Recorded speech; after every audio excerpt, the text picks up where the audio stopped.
गहिरा ढोरिया पे ले जर्जनी बार बैठ तू पाछे आगे डेरा नहीं डार गहिरा ढोरिया पे ले जर्जनी बार बैठ तू पाछे आगे डेरा नहीं डार ना तो भइल कमाई सब लूटा जाएगा लेके चौहरी है निषाद जी तो चौकी टूट जाएगा लेके चौहरी है निषाद जी तो चौकी टूट जाएगा। अरे फेंक मत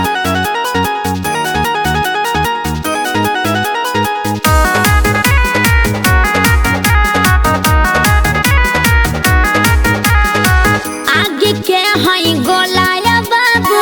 एही जवनिया में जरबा का 2015 देखा के तू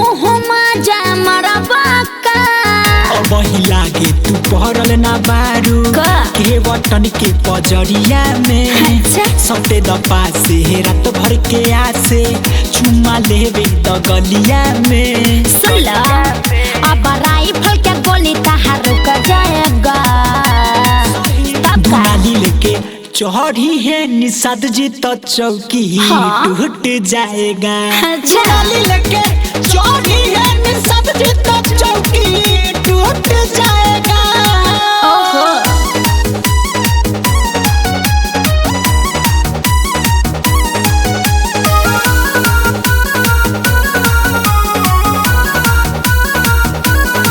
छन्ना भर में बुताई तू जाइबा इतना हमारा में खर्चा बा कितना जाने के पानी पानी कोई नी पूरा पूर्वांचल में चर्चा बा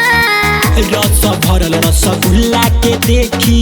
जियारा में ना काबू बा ए सुघराई पे के ना मरी तहरा यादा में जादू बा अब से सुनी लय ठला छोट जाएगा दुनाली लेके चौहरी है निषाद जी तो चौकी टूट जाएगा। दुनाली लेके चौहरी है निषाद जी तो चौकी टूट जाएगा।